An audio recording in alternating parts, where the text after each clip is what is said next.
বন্ধুরা, তুলসী গাছ কি শুকিয়ে যাচ্ছে? তাহলে এই যে দেখেন, সাদা জৈব তরল সার যদি আমরা গাছের মধ্যে একবার প্রয়োগ করি, তাহলে কিন্তু সেই শুকনো গাছের মধ্যেও কিন্তু আবার প্রাণ ফিরে আসবে। এটি হলো এমন একটা জিনিস, এমন একটা খাবার যেটি গাছের মধ্যে খুব পরিমাণ মতন বুস্ট করে। এই যে দেখেন, এখানে আমার গাছগুলো কিন্তু অলমোস্ট শুকিয়ে যাচ্ছে, তারপর আমি কিন্তু এই সাদা তরল সারটি 15 দিন আগে ব্যবহার করেছি। তারপর দেখেন, এই যে দেখেন, এখানে নতুন নতুন পাতাও কিন্তু হচ্ছে আর গাছটি কিন্তু আবার প্রাণ ফিরে পেয়েছে। আজকের এই ভিডিও কিন্তু খুবই গুরুত্বপূর্ণ হতে চলেছে, কারণ আজকে এই ভিডিওর মধ্যে আমি আপনাদের সঙ্গে A to Z information share করব, আর এই খাবারটি টোটকা একদম বানিয়ে আপনাদের সঙ্গে আমি শেয়ার করতে চলেছি। তো ভিডিওখানে কিন্তু একদমই স্কিপ করবেন না। যদি আপনারা স্কিপ করে ফেলেন, গুরুত্বপূর্ণ এরকম অনেক কিছু জিনিস মিস আউট করে ফেলবেন। আর এই খাবারটি যদি গাছের মধ্যে দেন, তাহলে কিন্তু গাছের পাতাও একদম টকটকে সবুজ হয়ে থাকবে, ঠিক আমার মতনই। এখানে দেখতেই পাচ্ছেন, লাইভ প্রুফ দেখাচ্ছি। তো বন্ধুরা চলুন, যদি আপনারা নতুন এসেছেন চ্যানেলের মধ্যে, অবশ্যই চ্যানেলটিকে সাবস্ক্রাইব করে পাশে থাকবেন, কারণ এটা আমার নতুন চ্যানেল। অল্প যদি আমাকে সাপোর্ট করেন, আমি এগিয়ে যাওয়ার সাহসটুকু পাবো। চলুন তাহলে বন্ধুরা, ভিডিওখানা শুরু করি। Welcome to Mickey Minnie's Garden! নমস্কার বন্ধুরা, কেমন আছেন সবাই? মিকি মিনিস গার্ডেন্স এর মধ্যে আপনাদের সকলকে স্বাগত জানাচ্ছি। তো বন্ধুরা, আজকের আমার ভিডিওর বিষয়বস্তু হলো তুলসী গাছের খুবই গুরুত্বপূর্ণ পরিচর্যা, তাও এই ফেব্রুয়ারি মাঝ বরাবর মাসে। তো এখানে দেখেন, অনেক পরিমাণ মতন কিন্তু তুলসী গাছের মধ্যে প্রবলেম দেখা যাচ্ছে। অনেকে কমেন্টে বলেছে যে ওদের পাতা হলুদ হয়ে যাচ্ছে, এবং ঘরোয়া খাবার একটা শেয়ার করতে, যেটি গাছের মধ্যে খুব ভালো বুস্ট করে। তো বন্ধুরা, শীতের মধ্যে কিন্তু তুলসী গাছগুলো ডরমেন্সিতে ছিল। অনেক দিন অবধি ডরমেন্সিতে থাকার পর কিন্তু গাছটি একদম আর পার হয়ে যায়, হয়তো গাছটি বেঁচে যায়, না হলে হয়তো গাছটি মরে যায়। তো এই সময়ে, এই সিজনে যদি আমরা একটা এমন কাজ করতে হবে গাছের উপর, যেন আমরা গাছের মধ্যে আবার প্রাণ ফিরে পাই, গাছের পাতা যেন আবার টকটকে সবুজ হয়ে উঠতে পারে, গাছের মধ্যে যেন নতুন গ্রোথ হয়, এটাই কিন্তু আমরা সকলেই চাই। তো এখানে দেখেন, যেই সমস্ত পাতা নষ্ট হয়ে থাকবে, এই সমস্ত পাতাগুলোকে কিন্তু গাছ থেকে তুলে নিতে হবে। এগুলো পাতা কিন্তু গাছের মধ্যে রাখা একদম চলবে না। আমার এই গাছগুলো কিন্তু ডরমেন্সিতে ছিল, বাট গ্রোথ দেখেন, খুব সুন্দর গ্রোথ, এবং নতুন নতুন পাতাও কিন্তু হচ্ছে। আর এই যে দেখেন, এখানে আরেকটি গাছ, এটি কিন্তু অলমোস্ট শুকিয়ে গেছিল। তারপর কিন্তু আমি একটা এমন খাবার গাছের মধ্যে প্রয়োগ করেছি, তারপর কিন্তু গাছটি আর শুকনো হতে আমি দেইনি, গাছটি আবার প্রাণ ফিরে পেয়েছে। এটি শুধু একটি এমন খাবার যেটি তুলসী গাছ খুবই ভালোবাসে, এবং সেটা শুধু খাবার বলবো না, এটা একটা গাছের অমৃত খাবার।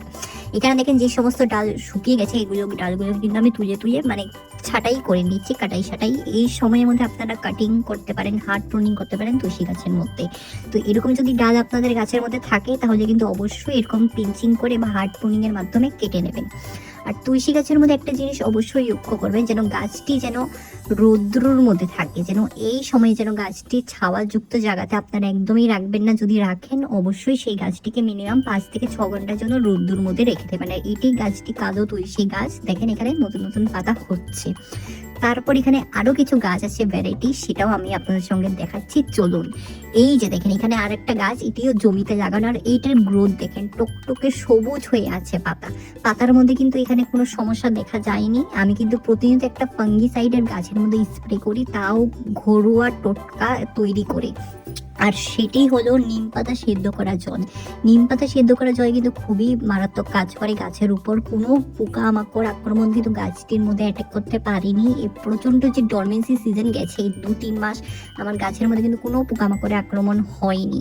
আপনারা কিন্তু প্রতিনিয়ত এরকম সপ্তাহে 3-4 দিন করে অবশ্যই নিম পাতা সেদ্ধ করা জলের স্প্রে করবেন। এই যে দেখেন, এখানে আরেকটি গাছ, এটি প্রায় 1 বছর নাগাদ হয়ে গেছে।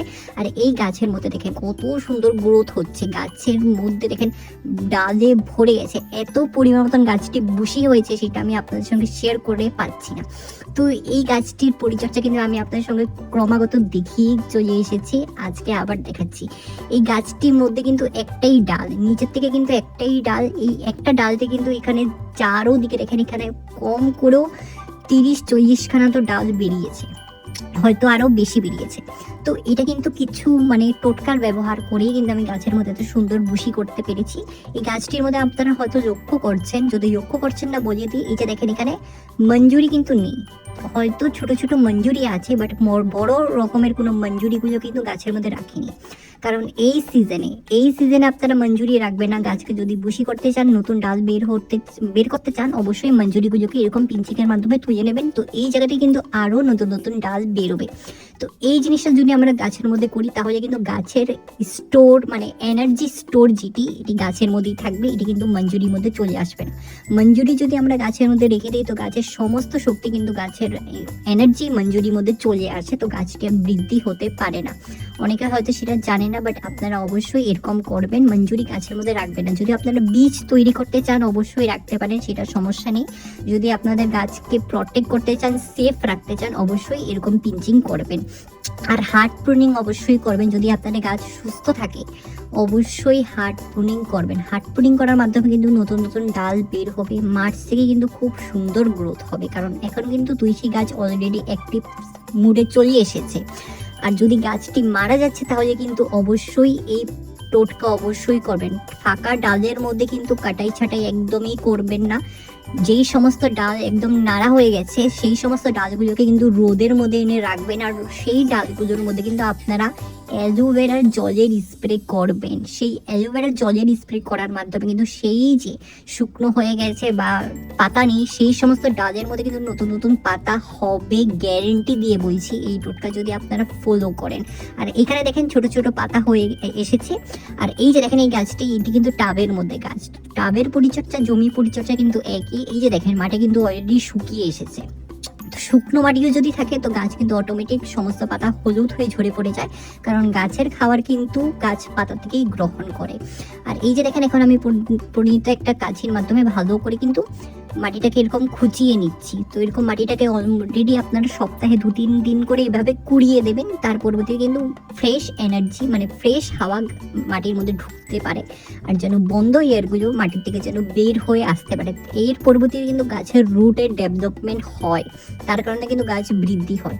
আর অবশ্যই চেক করবেন যেন গাছের টাবের মধ্যে রুট বাউন্ড না হয়ে গেছে। যদি রুট বাউন্ড হয়ে গেছে অবশ্যই ছোট টাব থেকে বড় টবে নেবেন, অথবা যদি আপনাদের কাছে টাব নেই আপনারা সেই রুট বাউন্ডগুলোকে নিচ থেকে অল্প পরিমাণ মতন কেটে আপনারা সেই টবের মধ্যেই প্রতিস্থাপন করতে পারবেন।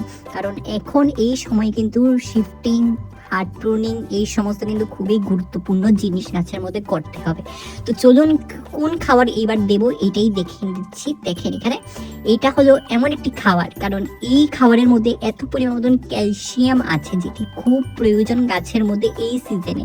এই সিজনে যদি আমরা গাছের মধ্যে এরকম জৈব অমৃত খাবার না দিই তাহলে কিন্তু গাছ বাড়বে না, গাছ উল্টো শুকিয়ে যাবে। তো এই খাবারটা একবার দিয়ে দেখবেন, গাছের মধ্যে কিন্তু আপনারা গ্রোথ চিনতেই পারবেন না এটা কি আদৌ আপনাদের গাছ কি নয়, সেটা অবশ্যই বলবেন।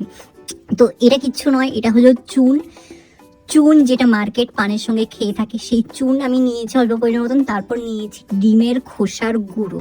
এই দুটো জিনিসের মধ্যে কিন্তু প্রচুর পরিমাণ ক্যালসিয়াম থাকে। দুটো মিক্স আপ করে কিন্তু আমি এখান থেকে ডাইলিউট করে নর্মাল জলে গাছের শিকড়ের মধ্যে দিয়ে দিচ্ছি। তো এটা দেওয়ার পরে কিন্তু আপনারা 1 সপ্তাহর পর কিন্তু খুব সুন্দর রেজাল্ট পেতে চলেছেন। গাছের মধ্যে কিন্তু নতুন নতুন ডাল বের হবে, আর অবশ্যই পিঞ্চিং করবেন, আর নতুন নতুন পাতাও হবে, এবং পাতার সাইজ যদি আপনারা দেখবেন অবশ্যই আপনারা অবাক হয়ে যাবেন, কারণ এই খাবারের পরবর্তীতে পাতার সাইজও কিন্তু খুব সুন্দর ডাবল হয়ে যায়। তো চলুন বন্ধুরা, যদি আপনাদের ভিডিওখানে ভালো লেগে থাকে তাহলে অবশ্যই আপনারা আপনাদের প্রিয় গার্ডেনিং ফ্রেন্ডসের সঙ্গে ভিডিওখানে শেয়ার করবেন, আর অবশ্যই আমার পাশে থাকবেন, কারণ এটা আমার নতুন চ্যানেল। আপনারা যদি অল্পটুকু আমাকে সাপোর্ট করেন আমি এগিয়ে যাওয়ার সাহস পাবো। আর এই জৈব তরল অমৃত অবশ্যই তুলসী গাছের মধ্যে দেবেনই দেবেন, 100% কাজ করবেই করবে। পরবর্তী একটা নতুন ভিডিও নিয়ে আবার আসছি। ধন্যবাদ।